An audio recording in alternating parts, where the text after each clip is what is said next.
Graça e paz! Deus abençoe a você que me ouve. Hoje nós estamos com o nosso devocional diário no livro de Marcos, no capítulo de número 8. Se você quiser ler toda a Bíblia também, nós temos indicado os livros do Antigo Testamento para você acompanhar de segunda a sexta-feira. Lê também o livro de Gênesis, dos capítulos 26 até o capítulo 28. É o fim do ano. Só de segunda a sexta você terá lido toda a Bíblia Sagrada.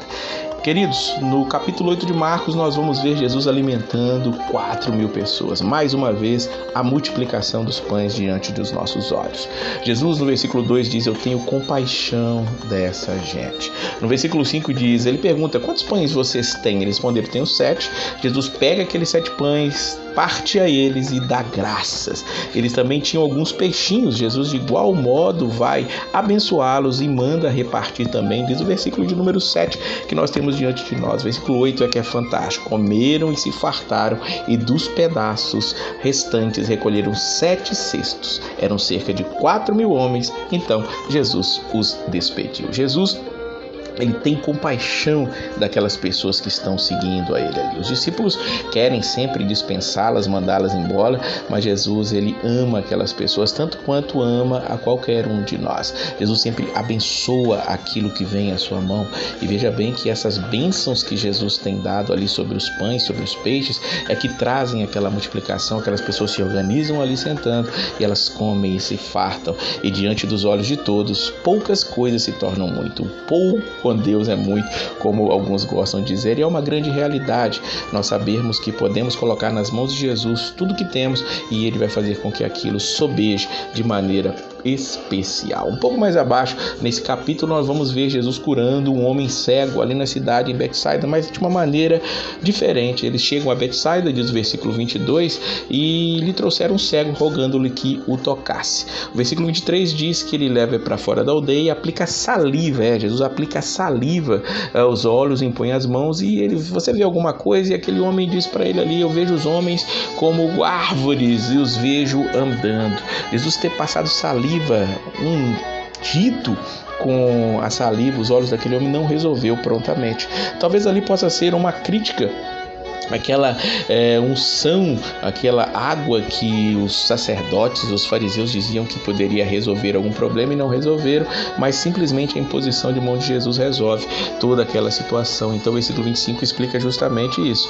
Novamente ele impôs as mãos nos olhos e ele, passando a ver claramente, ficou restabelecido e tudo distinguia de modo perfeito. Aquele milagre foi feito em 2 etapas. É o único cego que nós vemos que foi curado aqui em 2 etapas, mas no fim das contas ele enxergou e podia distinguir tudo ali.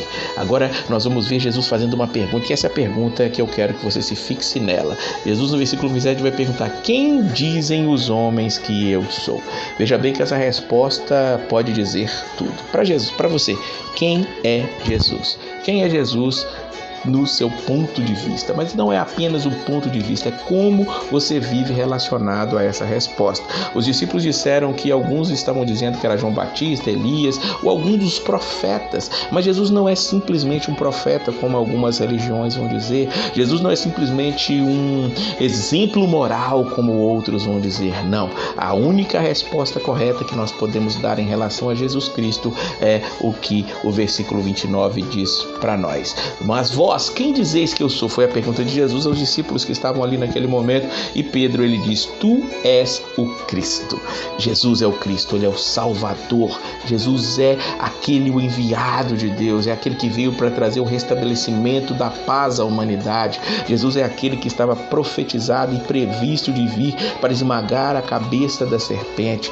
Não há outro nome pelo qual possamos ser salvos a não ser pelo nome de Jesus, o Cristo, o ungido, o enviado, o Salvador. Jesus é Cristo para você, ou seu exemplo moral é mais um na lista de outros deuses que você segue ou serve? Jesus requer exclusividade e não tem outra situação. Somente assim, essa é a única resposta correta que se pode dar. Depois disso, Jesus começa a falar abertamente para aqueles discípulos ali, versículo 31.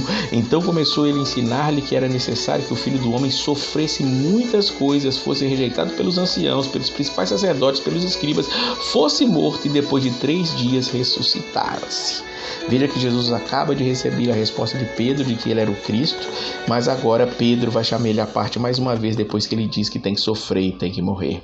Ele diz para Pedro diz para ele, ele vai reprovar a Jesus, dizendo: de modo nenhum, Senhor, isso não vai te acontecer. E aí Jesus vai dizer para Pedro: arreda, Satanás, porque não cogitas das coisas de Deus e sim das dos homens. Veja que Pedro, que tinha sido acabado de ser usado por Deus ali para dizer que Jesus era o Cristo, agora está ali dando espaço, brecha para o inimigo de nossas almas poder usar a boca dele nesse momento para falar que ele não passaria por aquilo, mas Jesus o repreende duramente ali, porque Satanás não entende das coisas dos homens. E Deus, Jesus, ele sim teria que sofrer e iria sofrer. Por isso Jesus vai dar uma lição para eles ali. Pedro achou que podia livrá-lo daquele problema, mas livrá-lo da cruz. Ele nem tinha falado da cruz ainda, mas agora ele vai citar a cruz pela primeira vez aqui no Evangelho de Marcos. Versículo 34 diz: se alguém quer vir após mim, a si mesmo se negue, tome a sua cruz e siga-me. Essa mensagem sempre mexe comigo. Se você já me ouviu alguma vez, com certeza já me ouviu aqui meio que pasmo com isso. É a primeira vez que Jesus vai falar com os discípulos sobre a cruz, aqui no Evangelho de Marcos. É a primeira vez que eles ouvem Jesus falar sobre tomar a sua cruz. A cruz naquela época era um instrumento de tortura romano. Os romanos tomaram aquilo dos persas que usavam e os utilizavam. Era a pior tortura. Eles eram, aquelas pessoas crucificadas eram colocados como que um exemplo para que